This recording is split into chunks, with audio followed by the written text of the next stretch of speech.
Bonjour à tous et bienvenue dans cette nouvelle vidéo dans laquelle je vais partager avec vous comment réduire la peur de bégayer en public. Je vais vous présenter quelques méthodes pour vous aider à être plus à l'aise en public lorsque vous vous adressez à une audience que vous ne connaissez pas. C'est ce qu'on va voir ensemble dans cette vidéo, mais avant d'aller plus loin, si vous ne me connaissez pas encore, je m'appelle Cyril Delio, je suis coach en prise de parole en public pour les personnes qui ont tendance à bégayer et qui désirent devenir plus éloquents en public. Si vous êtes nouveau sur ma chaîne, je vous invite à vous abonner dès maintenant afin de rejoindre plusieurs milliers de personnes désireuses d'être plus éloquentes en public. Parler en public, lorsqu'on n'est pas habitué à s'exprimer devant un groupe de personnes, peut être effrayant et stressant à la fois. Vous pouvez perdre tous vos moyens et vous mettre à bégayer sur des mots qui, à la base, ne représentent pour vous aucun obstacle. Donc, pour réduire votre peur de bégayer en public, vous allez devoir vous préparer et vous entraîner à réduire cette peur dans le but d'être confiant. Pour y parvenir, je vais vous présenter 5 méthodes. La première méthode est de s'entraîner à parler en public, le plus souvent possible. Cet entraînement consiste à exploiter toutes les occasions possibles pour prendre la parole. Je vous suggère de commencer d'abord avec un auditoire qui vous est acquis, c'est-à-dire un auditoire qui vous rassure et qui vous donne confiance en vous. Il peut s'agir de vos amis proches, de votre famille par exemple. On est souvent à l'aise et détendu en présence de nos proches. Et en conséquence, on a moins tendance à bégayer.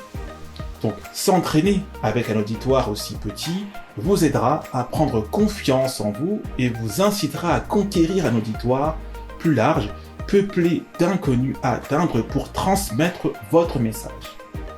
Cette méthode aura davantage de sens pour vous si vous suivez la deuxième méthode qui consiste à faire des répétitions de votre discours, de votre message à transmettre à votre auditoire. Vous pouvez soit répéter en utilisant un enregistreur vocal. Dans ce cas de figure, vous pourrez vous entraîner à prononcer votre discours ou à dire votre message à haute voix. Vous serez capable d'entendre les choses qui ne vont pas selon vous. Ça peut être le débit de parole qui ne vous convient pas, l'intonation de votre voix ou alors votre prononciation. Vous pouvez aussi soit vous exercer en vous filmant avec une caméra ou votre téléphone. Ce procédé sera utile pour observer votre discours, votre posture, voir si vous semblez stressé ou inconfortable par exemple. Vous pourriez donc analyser les points à améliorer.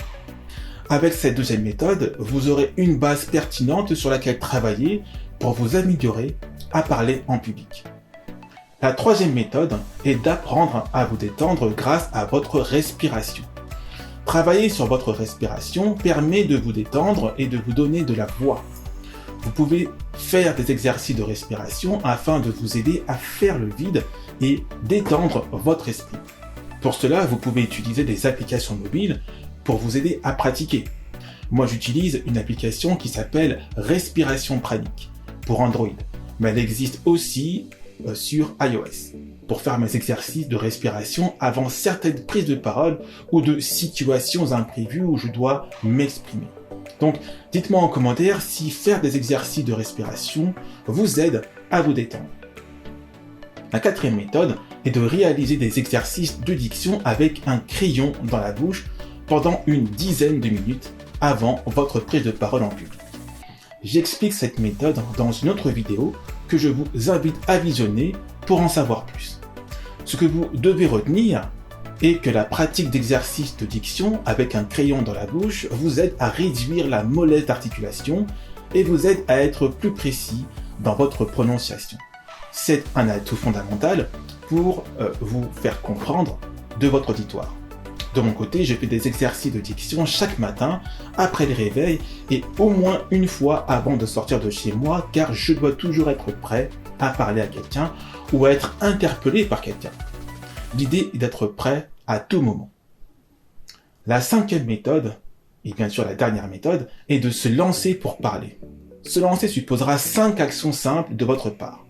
La première action est de prendre une grande inspiration puis une profonde expiration avant de commencer à parler.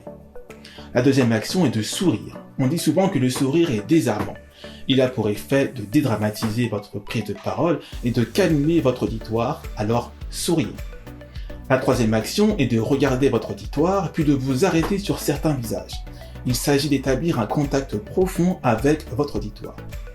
La quatrième action est de commencer votre prise de parole en vous redressant et en ouvrant vos bras. Cela vous donnera l'air plus confiant et accueillant. La dernière action consiste à parler en s'efforçant de projeter votre voix suffisamment loin pour que la personne la plus éloignée de vous puisse vous entendre.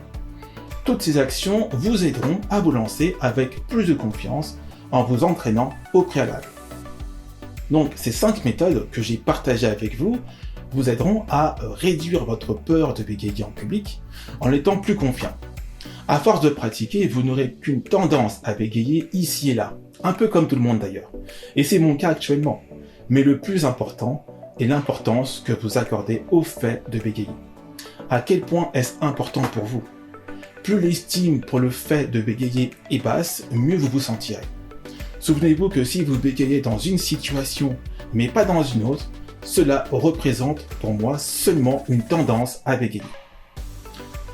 J'arrive à la fin de la vidéo, donc si vous n'avez pas encore de support pour travailler votre prononciation, je vous invite à télécharger mes exercices de diction en cliquant sur le lien en description sous la vidéo.